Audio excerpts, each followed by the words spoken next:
Hello and welcome to the Namma Bengaluru talk show, supported by Indigo Music, a platform dedicated to addressing Bengaluru's most pressing urban issues. I am Vinod Jacob from Namma Bengaluru Foundation, and through these engaging conversations with experts and change makers, we aim to uncover challenges and propose actionable citizen-centric solutions for a better brand Bengaluru. I welcome you today's discussion on Bengaluru's missing mass rapid transport system. I am honored to have with us Mr. Rajkumar Dugar, distinguished citizen of Bangalore, working in this field. Professionally, Mr. Rajkumar Dugar is from the IT hardware background and was the secretary of the Association of the Information Technology Bengaluru. He did the entire IT infrastructure for Narayana Hridayalaya when it was built. He founded Citizens for Citizens, or C4C as we all know, which is a platform of concerned citizens whose aim is to leave our surroundings a little better than we found it. He was the finalist of Citizens of the Year 2018 by Namma Bengaluru Foundation. Lions Club of Bangalore East has presented him the Dr. MC Modi to being a change maker. Just a month ago, Raj was a speaker on the TEDx platform also. Welcome to the show, Raj, and we are glad that you're here and we need more change makers like you for Namma Bengaluru. Thank you. It's a pleasure to talk to you, Vinod. Yeah. Welcome, Raj. Let's begin the conversation straight away by getting into the first question of asking you how and by what means can the traffic of Namma Bengaluru be reduced? And what will be the holistic solution to this problem we all face in our daily lives? As we all know, Bengaluru has the dubious distinction of having population of about 14 million and almost as many vehicles, about 12 million. And both these numbers are rising very fast. In the last couple of decades, we have had huge jumps in both these numbers. And this, according to me, Vinod, is not sustainable. So that's because, unfortunately, our city has not had a good set of public transport modes, functional modes, which we can rely on. And that's why people have had to go in for their own private vehicles, two-wheelers, four-wheelers, and so on. It's become obvious that people are not able to depend on the little bit of public transport that is there. And so they are forced to buy their own vehicles. And that has added to the number of vehicles on the roads and the congestion and all its consequences, which have actually affected our quality of life. Very true, very true. I think that's when my next question stems out. Is the government really focused on public transport? When you look at the BMTC buses, we are still at that 6,750. And when you look at metro, we have not been able to go beyond the phase two or, increase the sort of kilometers that is required. And then when you look at, the suburban rail. Now, these three modes of mass rapid transport system, are they really working? Because as the population grows, because Namma Bengaluru is a destination now for the entire India.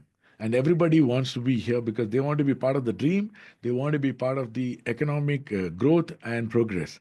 So what do you think should be the public transport solution? Yeah, as far as public transport solution is concerned, you're absolutely right. The focus of the government has not been to the required level. If we look at these three modes of public transport, for example, with the BMTC buses, it's extremely unfortunate that we are stuck somehow at the figure of around 6,500 buses for the last almost a decade. Yes. And we always, every year, we hear talks of, 1,000 buses being added, 2,000 buses being added. But why is the figure around that only is something which is intriguing? That, there is some kind of conspiracy to keep it low. I mean, that is the feeling I get, because the easiest and simplest thing is to add buses to the BMTC fleet, because they are this particular mode is so flexible. You can deploy it anywhere, anytime, provided the road width is, the arterial, subarterial roads. It's so easy to deploy them. Political will seems to be lacking. This is one thing as far as the BMTC bus is concerned.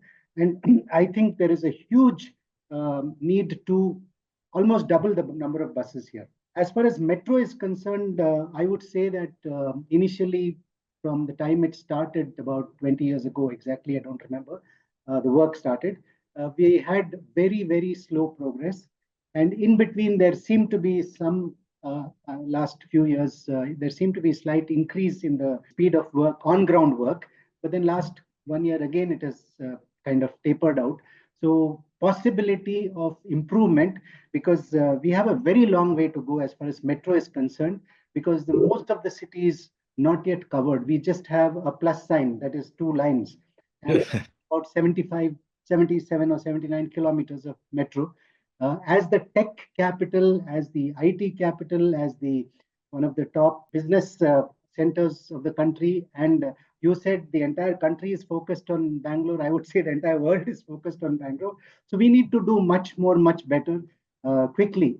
The last thing is about the suburban rail. Yes. Here, the situation is still bad because Bengaluru actually had an excellent network of existing tracks and stations.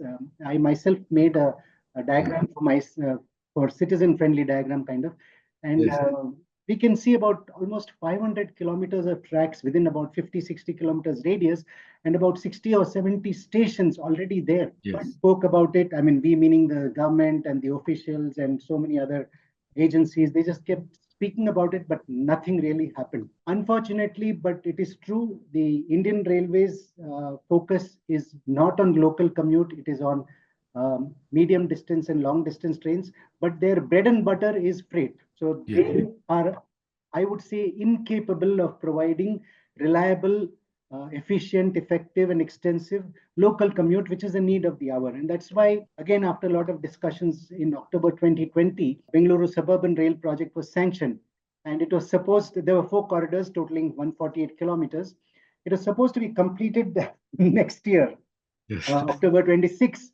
But we are, nowhere near that. I think work has started only on two corridors, and that too very, very, it's an insult to snails, if I can put it that way, the way the work has been going on till now.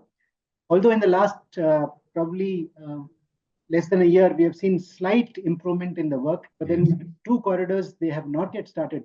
What I'm trying to highlight through all this is that the potential of providing respite to the ordinary Bengalurian is huge from the three modes of public transport, but it has not been focused upon by the government. This is very unfortunate.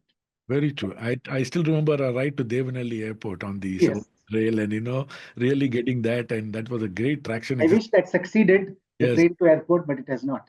Yes, not I know. I think well, as you said, the satellite towns also stemming up from the suburban rail because it is a different commute, and also it is an economic commute for the masses who are especially working in the factories, and the masses that come from our neighboring towns like Kola, Tumkur, Dodbalapur, Bidadi, Ramnagara, and Yes. Magadi. All these places, I think that's a better because we can take that traffic off the road, right? If you have the No, rail. you're absolutely right. In fact, after making the inner present corridors that they are making, to extend these corridors to these neighboring towns which you named, it will be faster, cheaper, and also easier because to work within the city is not very easy.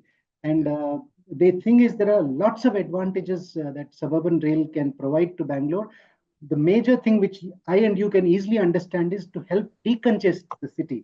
Because if I'm going to have a train every 5 to 12, a comfortable ride every 5 to 12 minutes from, let's say, Dodbalapura or Ramnagara or Bangarpete or these nearby towns, I would rather go and have more oxygen there and come and, work here and go back Very than sit in this yes. highly polluted, relatively polluted city. Coming over from there, it's also very environment friendly and it is a clean. And I think trains are the most cleanest because they use electric power. So it's actually a very clean thing. And it's much cheaper too.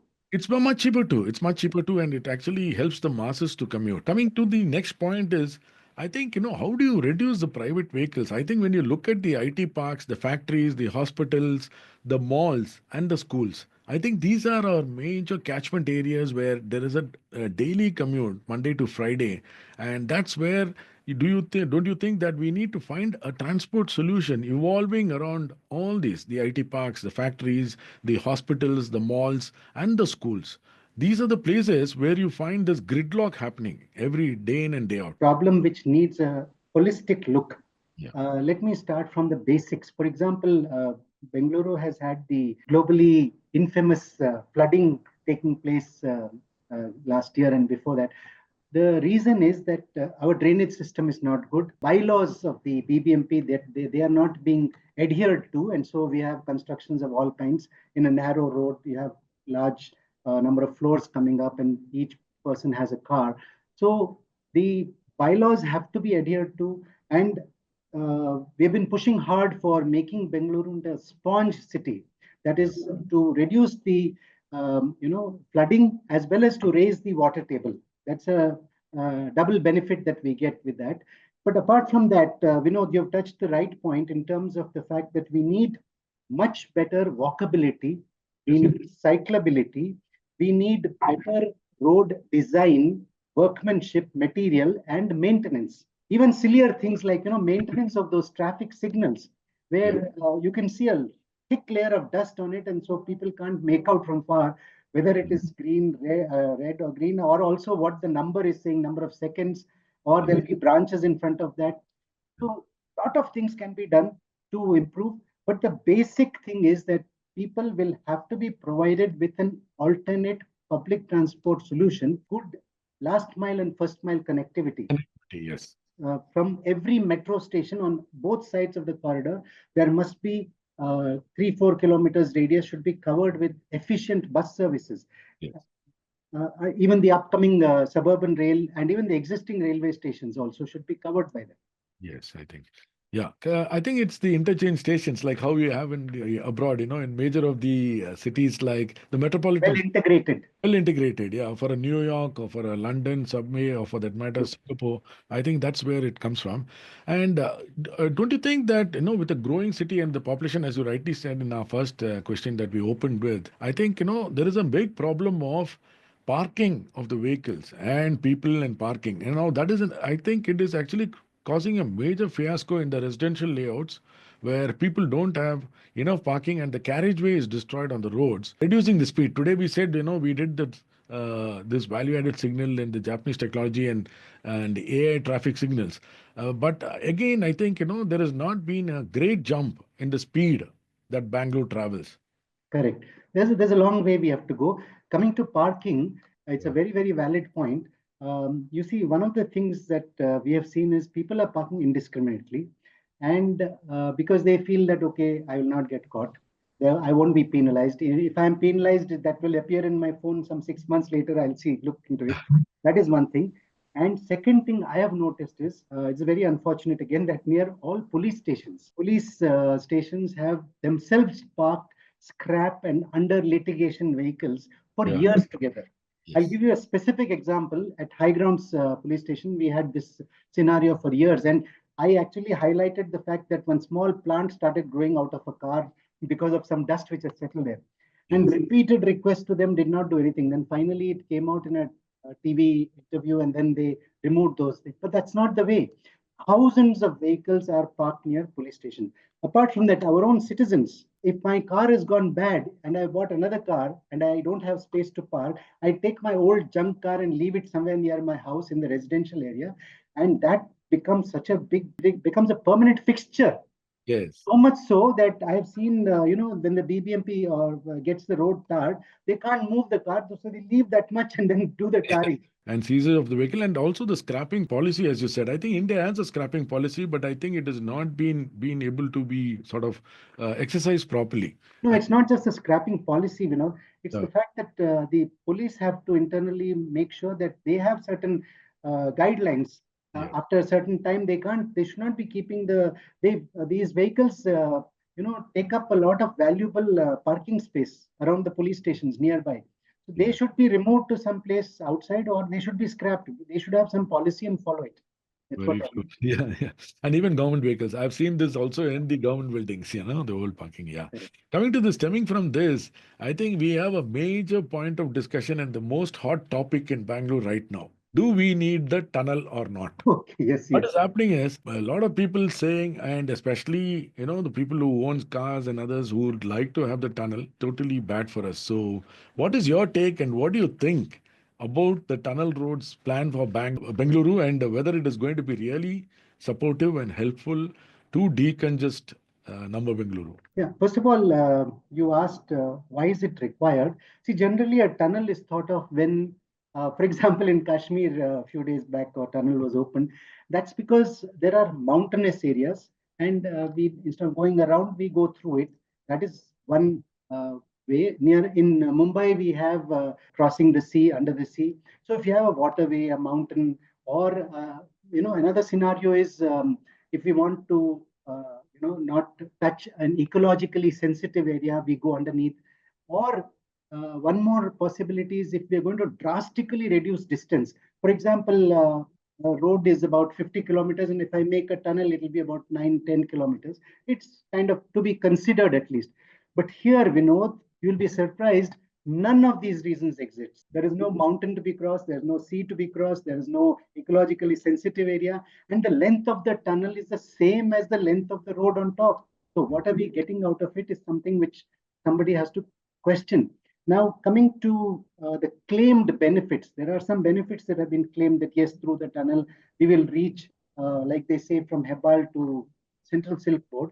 Instead of what they claim as 90 minutes now, it will be possible to cover it in 20 minutes. That is partly true, but it is not the entire truth. Yes. That is because, some study we have done in this and found that from the documents that BBMP has come out with regarding this project, certain shocking truths have come out. For example, the tunnel length is mentioned as 16.68 kilometers. There are entry and exit ramps at the two ends, and also in between there are three places like Mekhri Circle is one, then near Vidhan Sauda, and also Lal Bagh. Now there are entry and exit ramps. Why are there ramps? Because the tunnel itself is supposed to be, I'm not too sure whether it's 40 or 60 meters under the ground.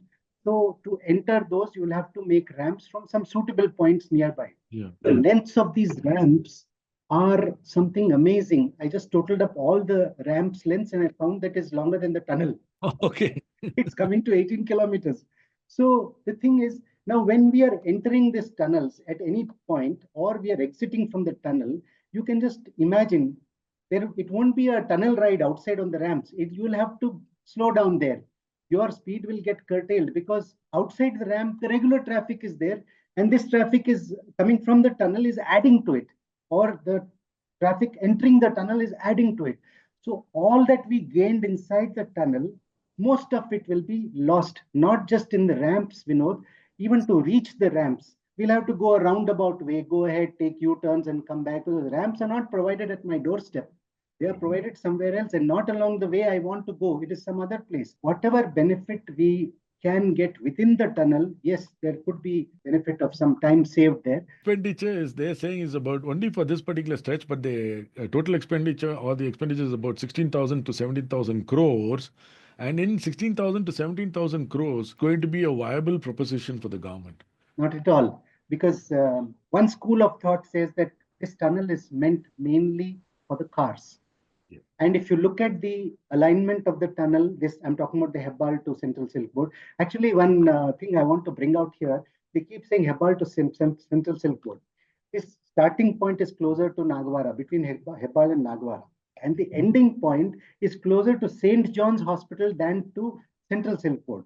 Central Silk Road is about 1.25 kilometer away from the end point. Anyway, be that as it may. So this tunnel, these two tunnels are totaling 45 or 46 kilometers. And the initial cost estimate for these two tunnels has been pegged at 40,000 crores, just these two tunnels. Now, we know very well, we know, I also know that by the time this tunnel gets commissioned, if they go ahead with these two tunnels, we can safely say the amount will be almost double of this. We are talking about a huge amount for letting cars pass by. Why do we need that? We can free the roads for the same cars to go on the same surface roads by improving the public transport. How do we prevent, or rather, what will be the sort of issues to the environment that can happen with this project? This is a very, very important question. I am thankful that you raised this. One of the benefits that they claimed BBMP put out initially or even later is that the reason for going in for a tunnel road is they claim that no trees will be cut. Very true. I think, as you suggest, even the EIA or the Environment Impact Assessment has not been done, and there's been a sort of a flash of a hurry to finish this project, and we I all. wish the government was equally hurried about so many other things. People are asking for basic things, pothole-free roads, good footpaths. There is no hurry. Thank you, Raj. I think we have come to the end of this thing, but it's been a pleasure talking to you. Oh, And thank you. Thank you so My much. pleasure, and I hope people of Bengaluru comprehensively understand all the nuances of this particular project, which is definitely going to affect each one's life, whether you're a tunnel user or a non-tunnel user. Even if you're a non-tunnel user, your life on the surface road is going to become difficult. Very true, very true. I think that's the most important. I thank you for being with us today. Thank you. My pleasure.